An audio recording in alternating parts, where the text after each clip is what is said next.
Right, so recently I participated in the second BenBonk Game Jam, hosted by fellow game dev YouTuber BenBonk. It was my first ever game jam and an incredible experience. Originally, I wasn't planning on participating in it. I knew it was happening, but I didn't think I had enough skills to do a game jam yet, since there is a time constraint and you really need to know what you're doing, and I just didn't have enough experience. For God's sake, I've never actually finished a game before. But as soon as I read the theme, which was limited space by the way, an idea popped into my head. What if you had a single player Pong game where the room shrinks every time you touch a wall? This was later changed to every time you score a point, but the concept was there, and I liked it a lot. So I put it on the list of games I wanted to make and continued on with my day. But around 15 minutes later, the idea was still there in the back of my head, and at that moment I thought, why don't I just make the game? It doesn't sound too difficult, I just need to figure out how to make Pong and we should be good. And heck, why don't I just participate in the game jam? The idea came from the theme in the first place, so I did exactly that. I joined the second BenBonk Game Jam. This is the making of Bounce and Shrink.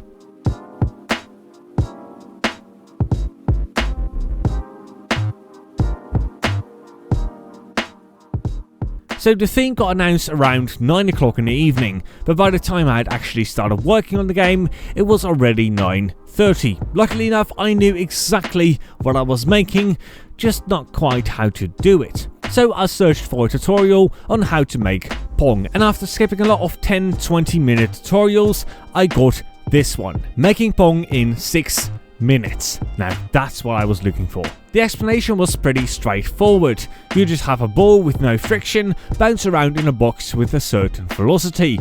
It also explained how to make a moving platform and a way to die, but I could have figured that out myself. So I started working, and in around 2 hours I had the basic gameplay of my game finished. We now have a platform, a ball, which is actually a square, and a way for the room to shrink. I did this by zooming out the camera instead of scaling the whole thing down, just because that was easier and safer. It's way harder for the ball to actually glitch out of the room when you do it this way. But it was now around midnight, and I decided to go to bed and continue working on the game tomorrow. The next day I wanted to tackle graphics, because the game looked alright, but not nearly good enough.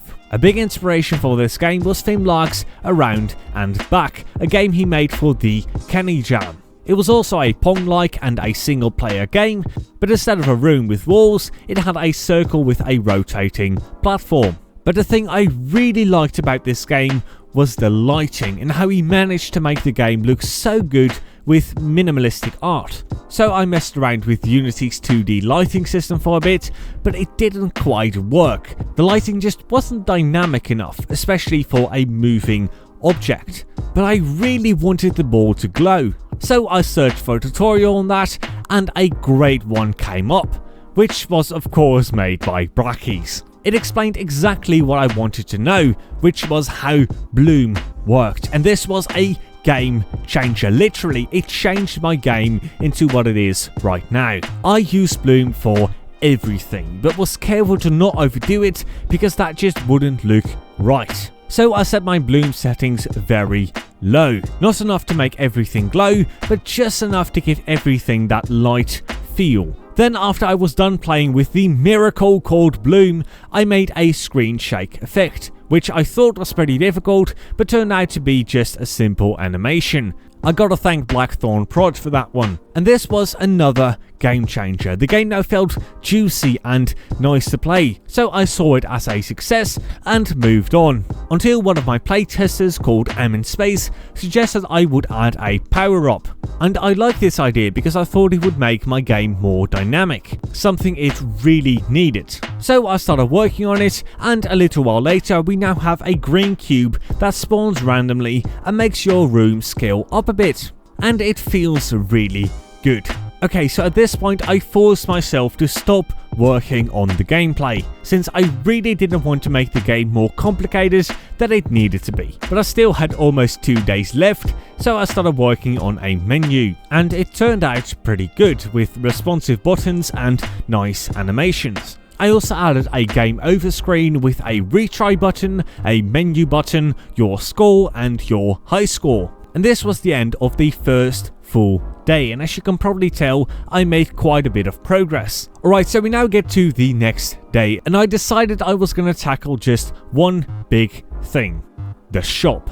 But because this game didn't really have a currency, I couldn't just make a regular shop. So what I decided to do was make the different things you can buy kind of like a combination between unlockables and achievements. So for example, if you'd reach a high score of 35, you would get a gold skin. When you reach 10 deaths, you get a grey skin, and when you pick up 30 power-ups, you get a green and red skin. The different skins were also not difficult to implement since I could just change the color. That's the benefit of using white assets for your game.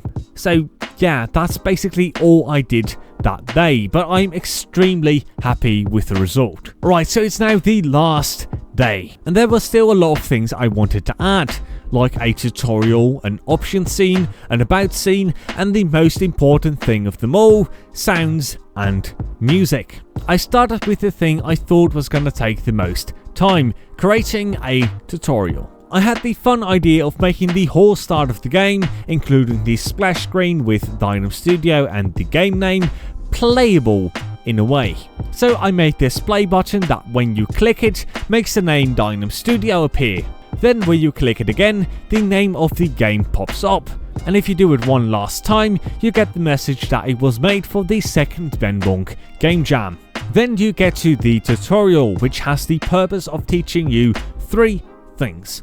1, that you can move the platform using the A and D keys. 2, if the ball hits the platform, the room shrinks. And 3, when you pick up a power-up, the room scales up again. And after having made it, I think it teaches you those 3 things perfectly in a pretty fun way. At this point it was around 5 o'clock in the afternoon, and the game ends around 9. But I also had to eat some food in between, so I decided to make the about scene now and finish the sound and the options after dinner. And this may have been the wrong decision because I didn't quite realize how much work adding sound is. But after having made this pretty simple about scene and having eaten some food, I downloaded BFXR and started working on some sound effects. I ended up making 3. One for the camera shake effect, which I also used for the button press. One for the power-up pickup, and a last one for hovering over a button. With these 3 sound effects and some background music, which I sadly enough didn't make myself because I didn't have enough time, our game is now as good as finished. We just need one more thing. A way to turn the volume of the music and sound effects up and down. It was time to face one of my greatest fears: UI elements. I absolutely despise them and I avoid them at all costs. But I needed my music and sound effects volume to have a slider. So I made one using the UI system, and it was fine. It was pretty easy to use and not actually as irritating as I thought it would be. There was an easy script I could write for it, and everything was pretty straightforward, which I really liked because I only had like half an hour left. Okay, so with the option menu done, the only thing I needed to do was build the game, create an icon and cover image, and upload it to itch. And with just 1 minute left, I submitted my game to the second BenBonk game jam. I had just made my first actual game and I was extremely proud of it. Yes, the last 3 hours were pretty stressful, but the other 3 days I had an absolute blast. Working on this game was absolutely amazing, and this whole experience has taught me that I can indeed make a game, and a pretty good one at that. If you want to play this game for yourself, you can do so on my itch.io page. There'll be a link in the description. I want to say a huge thank you to MSpace, Eloki, Mexery and Jeroen for playtesting this game and giving me feedback. Without their input, this game wouldn't be nearly as good. With that said, thank you for watching. If you haven't already, make sure to subscribe, and if you like the video, make sure to like it, and I'll see you in the next one. Bye. Right, so this is Future Deynum here to tell you that we actually got 4th in the game jam. So thank you to anyone who participated and rated my game. I really appreciate it, and thank you all so much for watching, and this is indeed the actual bye.